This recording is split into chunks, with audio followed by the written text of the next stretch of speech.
అర్జునుడు అడగడం వల్ల ఈ త్రిగుణాలను దాటినవాడు ఎలాంటి లక్షణములతో ఒప్పారుతూ ఉంటాడు. అలాగే ఈ ప్రపంచకంలో అతని వ్యవహార రీతి, నడవడిక ఎలా ఉంటుంది. ఈ ఒక 3 గుణాలని మనం దాటాలంటే ఆ విధానం, ఉపాయం ఏంటి కృష్ణ? మనుషులు దాటాలంటే, త్రిగుణాతీతుడు అవ్వాలంటే ఏంటి దారి అని అడుగుతాడు.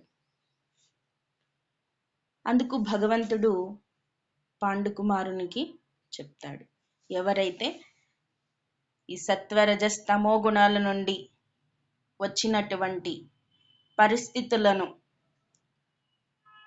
ద్వేషింపకుండా, అలా అని ఇలాంటిదే రావాలి, నాకు సుఖమే రావాలి అని కోరుకోకుండా, ఏది కూడా ద్వేషింపకుండా, కోరుకోకుండా సమానంగా తీసుకొని ఆ గుణాలు వాటి పని అవి చేసుకుని పోతున్నాయి అంతే. వాటి వ్యవహారము, వాటి వ్యాపారము అవి చేస్తున్నాయి, చేసుకొని పోని అని ఉదాసీనంగా ఏమాత్రం ఆ ఒక పరిస్థితుల్ని పట్టించుకోకుండా తన పని తాను ఏకీభావ స్థితితో భగవంతుని యందే నిరంతరము ఉండేటివాడు త్రిగుణాతీతుడు అనబడతాడు అని భగవంతుడు చెప్పాడు. అలాగే సుఖ దుఃఖాలయందు మన్ను, రాయి, బంగారం ఇలాంటి వాటిపైన ఎవరైతే ప్రియమో, ఎవరు అప్రియమో, ఏ వస్తువు ప్రియమో, ఏ వస్తువు అప్రియమో ఇవి పట్టించుకోకుండా, ఎవరు నిందించినా, ఎవరు పొగిడినా వాళ్ళని కూడా సమానంగా చూస్తూ ఉంటాడు త్రిగుణాతీతుడు అని చెప్పుకున్నాము నిన్నటి భావంలో. ఇంకా చెప్తున్నాడు త్రిగుణాతీతుని లక్షణాలు ఏవి అని అడిగినాడు కదా, ఇవన్నీ త్రిగుణాతీతుని లక్షణాలు. ఇంకా ముందుకు చెప్తున్నాడు త్రిగుణాతీతుడు ఎలా ఉంటాడు అని. మానవమాన యోస్తుల్య, మాన అవమానముల యందు కూడా సమానమైన దృష్టి కలిగి ఉంటాడు త్రిగుణాతీతుడు. సన్మానం జరగని, అవమానం జరగని రెండిటిని సమానంగా తీసుకుంటాడు అంటున్నాడు. ఇది సమచిత్తానికి వస్తుంది శ్లోకము. సమచిత్తానికి రాసుకోండి, ఓంకారం గుర్తు పెట్టుకొని ఈ శ్లోకాన్ని. ముందు శ్లోకం కూడా సమచిత్తమే సూచిస్తోంది. మనము దాదాపు 2వ అధ్యాయం నుంచి చూస్తున్నాం, భగవంతుడు పదే పదే పదే పదే సమచిత్తం గురించి బోధిస్తూ వస్తున్నాడు. ముఖ్యంగా ఈ భవసాగరాన్ని మనం దాటాలన్నా, భగవంతునికి దగ్గర కావాలన్నా, ఏకీభావ స్థితి రావాలన్నా, స్థిర చిత్తం, స్థిత ప్రజ్ఞత ఏర్పడాలన్నా మనకు ఉండవలసిన గొప్ప లక్షణము సమచిత్తం. అందుకే భగవంతుడు పదే పదే పదే పదే సమచిత్తాన్ని దాదాపు 2వ అధ్యాయం నుంచి 14వ అధ్యాయం వరకు సమచిత్తం గురించి మనం తెలుసుకుంటూనే ఉన్నాం. అక్కడక్కడ ప్రస్తావిస్తూ ఉన్నాడు భగవంతుడు. చెప్పినాను కదా, అయిపోయింది కదా అనుకోలేదు భగవంతుడు. అక్కడ పదే పదే చెప్పింది ఏం చెప్తాంలే, కొత్త చెప్దాము అనుకోలేదు.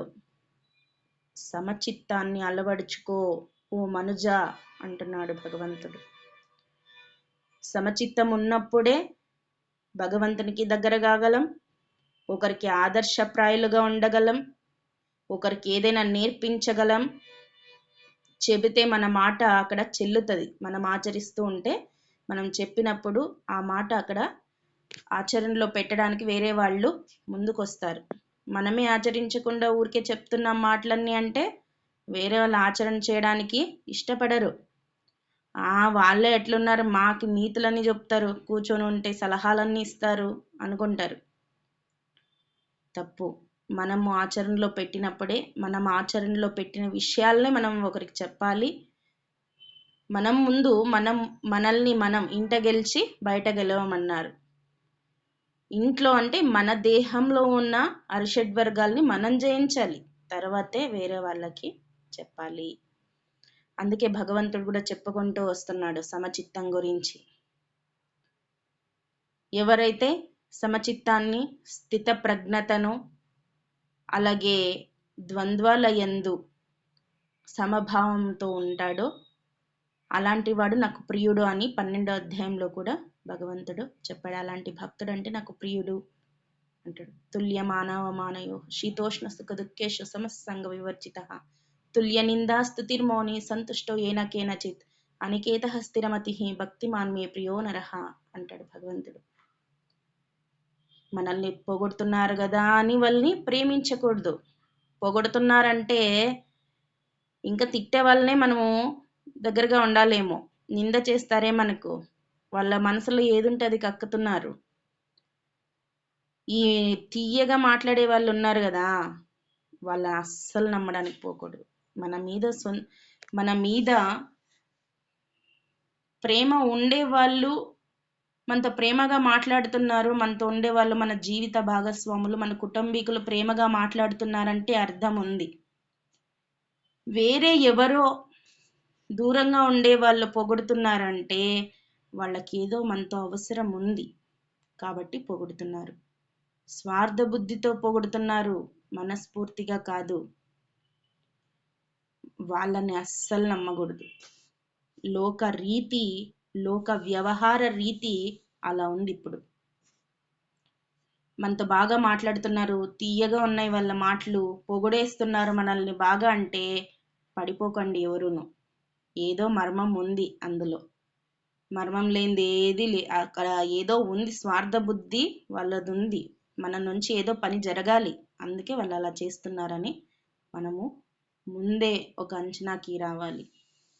అలాని వాళ్ళని ద్వేషించకూడదు, అలాని దగ్గర కాకూడదు. అంటి ముట్టనట్లు ఉండాలి, అంటి ముట్టినట్లే ఉండాలి ఎప్పుడైనా సరే. అదే మంచిది. మనము ఎక్కువ అడిక్ట్నూ అవ్వకూడదు, ఎక్కువ అవాయిడ్ చేయకూడదు. అందుకే అంటాడు భగవంతుడు పద్మపత్రామివాంబస అని 6వ అధ్యాయంలోనూ 5వ అధ్యాయంలోనూ చెప్తాడు. ఎలా ఉండాలి మన బంధాలు అంటే అంటి ముట్టనట్లు ఉండాలి. మనల్ని నిందిస్తున్నారని వాళ్ళని చెడ్డవాళ్ళుగా, శత్రువులుగా, ద్వేషించే వాళ్ళుగా, పగ ప్రతీకారం అంటూ అలా చూడకూడదు వాళ్ళ పట్ల. అలాగే మనల్ని పొగడేస్తున్నారంటే చాలా ప్రియము, వాళ్ళంటే ప్రేమ ఎక్కువ, అలా చూడకూడదు. త్రిగుణాతీతుడు అలా చూడడు అంటున్నాడు భగవంతుడు. మానవ మానయోస్తుల్య, సన్మానం జరిగినా అవమానం జరిగినా సమానంగా తీసుకుంటాడు. అలాగే తుల్య మిత్రారి పక్షయోహో, తుల్య మిత్రారి పక్షయోహో, సమానంగా. తుల్య అంటే సమానం, ఎవరెవరెందు, మిత్రారి, మిత్రారి, అరి అంటే శత్రువు అని, మిత్ర అంటే మిత్రులు. మిత్రులయందు శత్రువులయందు సమానంగా ఉంటాడు, సమానంగా చూస్తాడు. ఎవరు? త్రిగుణాతీతుడు. త్రిగుణాలకు అతీతమైనటువంటి వాడు. ఏ త్రిగుణం వచ్చినా వాటి పని అవి చేసుకుని పోతున్నాయి. మనకేంటి? మనకు కావాల్సిందేంటి? ఏకీభావ స్థితి, భగవంతుని యందు ఏకీభావ స్థితి, భగవత్ చింతన, అనన్య చింతన. భగవంతుని పట్ల నిలపడమే నాకు కావాలి, అదే నా వ్యాపారం, అదే అని ఎవడైతే భావిస్తాడో అతను త్రిగుణాతీతుడు. అలాంటి వానికి మాన సన్మాన అవమానాలు పట్టవు, అనేవి ఉండవు. అలాగే శత్రుమిత్రువులు అనే భేదభావము ఉండదు, అందరినీ సమానంగా చూస్తాడు. సర్వారంభ పరిత్యాగి, సర్వారంభ పరిత్యాగి అంటే ఎవడు సర్వసంగ పరిత్యాగియో. మనం ఎక్కువ కాంటాక్ట్స్ పెట్టేసుకుంటాం, ఎందుకంటే గుణాలకి అడిక్ట్ అయినాం కాబట్టి ఎక్కువ కాంటాక్ట్స్ పెట్టేసుకుంటాం. ఎంత ఒంటరిగా ఉండాలి, ఎప్పుడు ఏకాంత వాసాన్ని ఎవరైతే ఇష్టపడుతున్నారో వాళ్ళు దేవుడికి దగ్గరైనారని లెక్క. ప్రాపంచిక విషయాలు ఎక్కువ చింతన చేస్తున్న వాళ్ళకి ప్రాపంచికంలోనే ఉండిపోతారు, జనాలతో ఎక్కువ అటాచ్మెంట్ పెట్టుకొని ఉంటారు. తగ్గిస్తూ రావాలి. ఎక్కువ బంధాలని పెట్టుకోకూడదు. అవి కూడా బంధాలై వస్తాయి మనకు. వాసనలు అంటాం కదా, నెక్స్ట్ జన్మకు వచ్చేవి, అవన్నీ వస్తాయి. అవి శత్రువులు కావచ్చు, మిత్రువులు కావచ్చు, ప్రేమించే వాళ్ళు కావచ్చు, ద్వేషించే వాళ్ళు కావచ్చు, పగ ప్రతీకారాలు అనే వాళ్ళు కావచ్చు, లోబులు కావచ్చు, మన పట్ల ఇంకే భావం ఉండే వాళ్ళైనా కావచ్చు. ఆ వాసనలు అనేవి నెక్స్ట్ జన్మకు కూడా అంటుకుంటాయి. అందుకే త్రిగుణాతీతులు కావచ్చు, భగవంతుని దగ్గర అయిన వాళ్ళు కావచ్చు, ఏకాంత స్థితిని కోరుకుంటారు. ఆ ఏకాంత స్థితిలో అనన్యమైన భక్తితో ఆ భగవంతుణ్ణి భజిస్తూ ఉంటారు. ఏ కర్మబంధాలు జుట్టుకోవు అలా చేసుకుంటున్నామంటే.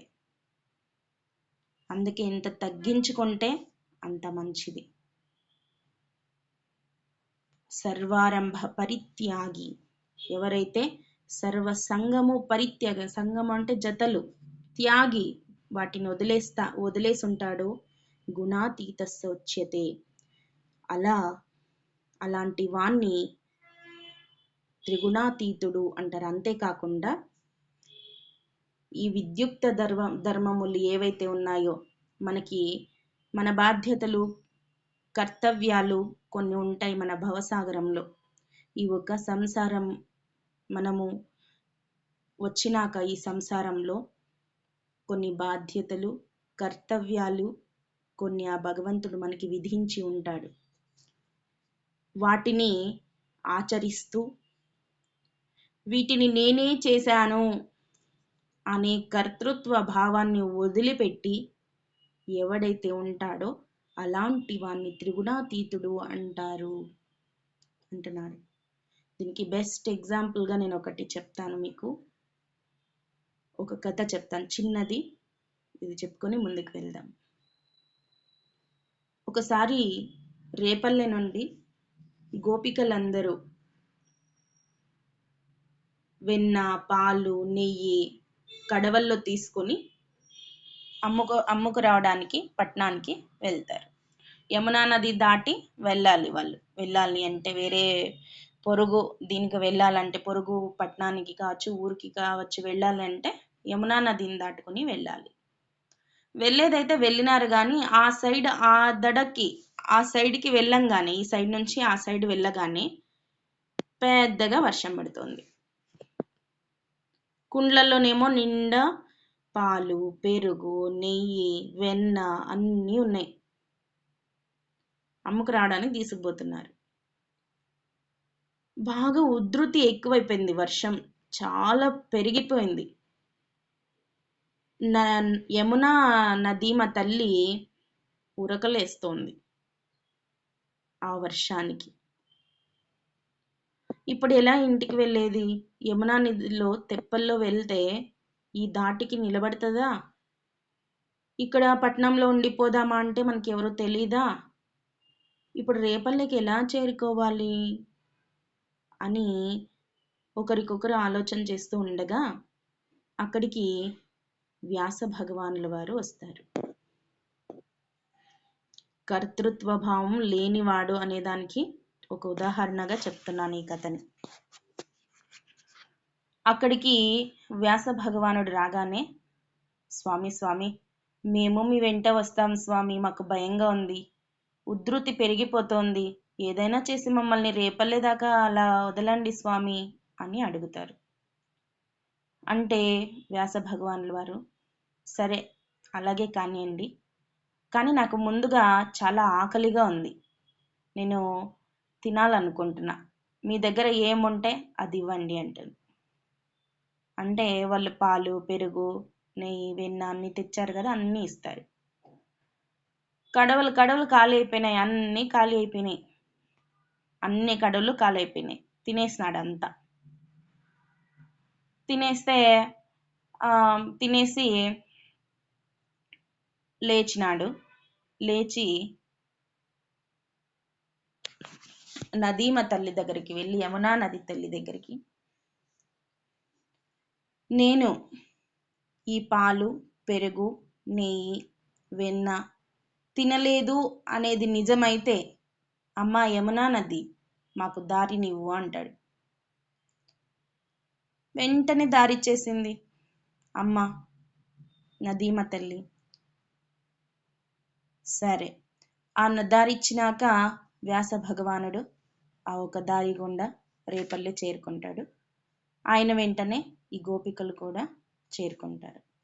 వెళ్ళిన తర్వాత అడుగుతారు, స్వామి మా ముందే కదా అన్ని గడువులు నెయ్యి, పాలు, పెరుగు, నెయ్యి అన్నీ తిన్నావు, మరి నదీమ తల్లి దగ్గరికి పోయి నేను తినలేదైతే నాకు దారి ఇవ్వు అంటే వెంటనే ఇచ్చేసింది, ఏంటి స్వామి ఈ మాయా అని అడుగుతారు. అప్పుడు వ్యాస భగవానుల వారు చెప్తారు, నేను ఏది చేసినా, ఏం చేసినా, ఏం మాట్లాడినా, ఏది చేసినా, ఏ కర్మని నేను చేస్తున్నా మనస్ఫూర్తిగా ఈశ్వరార్పణ బుద్ధితో కృష్ణార్పణం అనుకుంటూ చేస్తాను. కాబట్టి నేను చేసిన తిన్న ఆ కర్మ నాకు అంటుకోలేదు, అది నేను చెయ్యలేదు, కృష్ణునికి అర్పిస్తూ తిన్నాను నేను మనస్ఫూర్తిగా, అందుకే ఆ కర్మ అనేది నన్ను అంటుకోలేదు, అందుకే యమునా నది నాకు దారిచ్చింది అని చెప్తాడు. ఇక నేనే తిన్నాను అంటే ఆయన తిన్నట్టే ఇంకా, కానీ ఆయన అనుకోలేదు.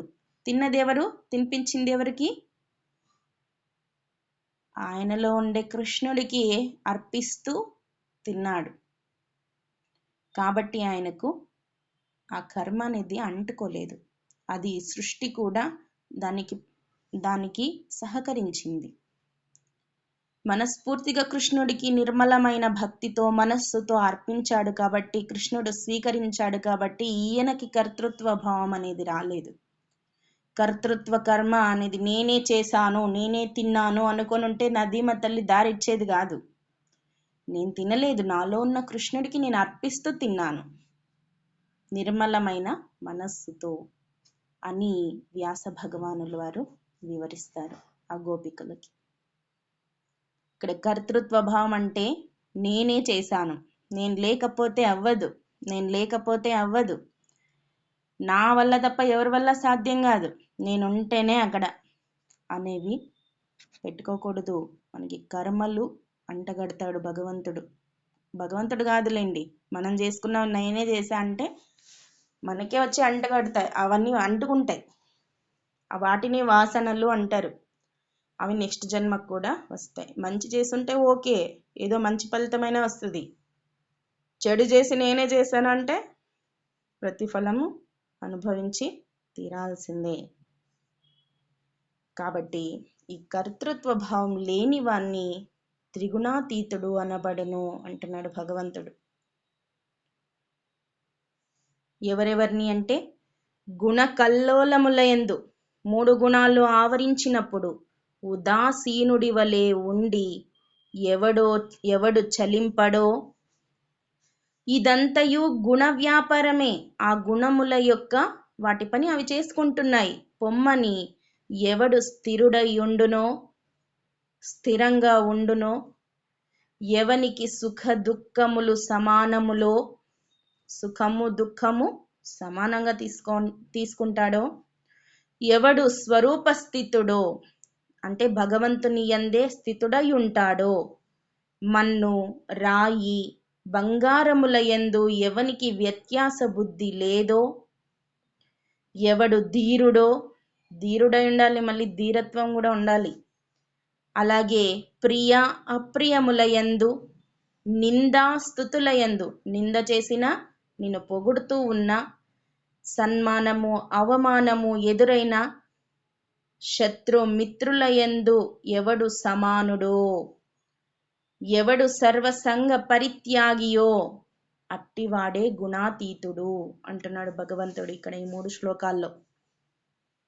ఈ లక్షణాలు ఏంటివి అని అడుగుతాడు కదా, అక్కడి నుంచి ఉదాసీన అక్కడి నుంచి ప్రకాశంచ ప్రవృత్తించ నుంచి చెప్తున్నాను. 4-5 శ్లోకాలకి భావం ఇది. ఇలా ఉంటాయి త్రిగుణాతీతుని లక్షణాలు. మాంచయో వ్యభిచారేణ భక్తి యోగేన సేవతే సగుణాన్ సమతీత్యైతాన్ బ్రహ్మ భూయాయ కల్పతే. ఎవడు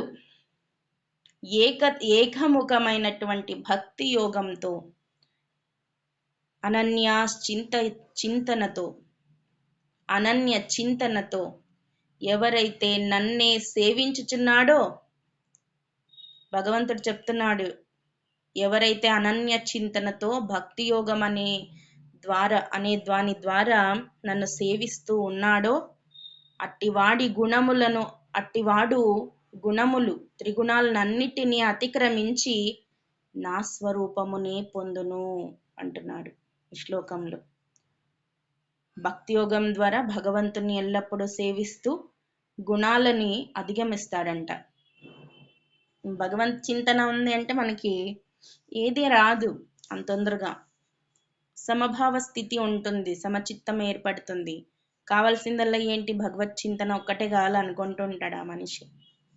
అప్పుడు త్రిగుణాలు అనేవి ఆయన్ని ఏం చేయలేవు. భగవన్నామ జపం పట్టుకున్నామంటే ఇంకేం చేయలేవు త్రిగుణాలు కూడా. కలి ప్రభావం కూడా మన పైన తక్కువ ఉంటుంది భగవత్ చింతన ఎక్కువ చేస్తున్నామంటే. అలాంటి వాడు త్రిగుణాలని అతిక్రమించి బ్రహ్మస్వరూపమైనటువంటి నన్నే పొందును అంటున్నాడు ఇక్కడ ఈ శ్లోకంలో. బ్రహ్మణో హి ప్రతిష్టాహం అమృతస్య వ్యయస్య చ. అమృతం అంటే అమరం, మరణం లేకుండా ఉండేటువంటిది, శాశ్వతమైనటువంటిది. శాశ్వతస్య చ ధర్మస్య సుఖస్య కాంతికస్య చ. మరణం లేనిదిను, వ్యయం కానిదిను, శాశ్వత ధర్మమును, సుఖమును, వ్యయం కానటువంటి సుఖమును నాకు పరబ్రహ్మమునకు నేనే ఆశ్రయస్థానమై ఉన్నాను అంటున్నాడు. నేనే మోక్షాన్ని ఇచ్చేవాడు ఎవరు అంటే నేనే అంటున్నాడు. మరణం లేకుండా చేసేదేంటి? పుట్టుక జన్మ లేకుండా చేసేదేంటి? మోక్షమే. ఆ మోక్షాన్ని ఇచ్చేది నేనే. ఆశ్రయము స్థానాన్ని, ఆశ్రయ స్థానం నేనే. మోక్షం ఎక్కడ పొందుతున్నారంటే నాతోనే పొందుతున్నారు, నా వల్లే పొందుతున్నారు. నేనే ఆశ్రయాన్ని అంటున్నాడు. వ్యయం కానిది మోక్షం అనేది.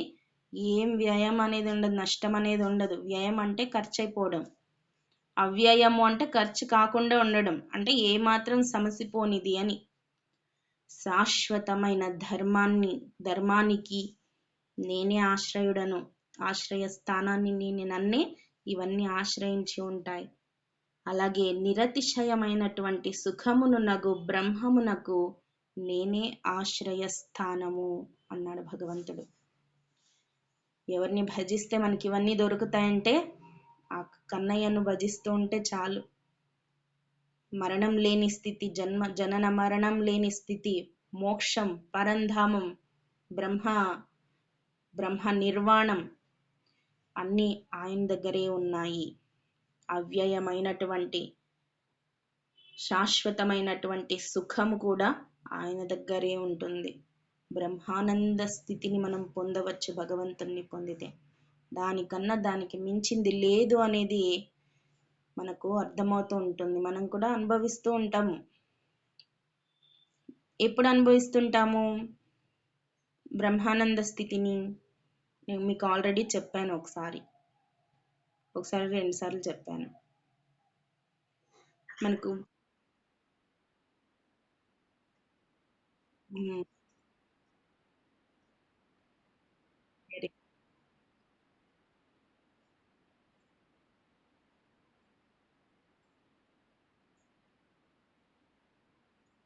Very good.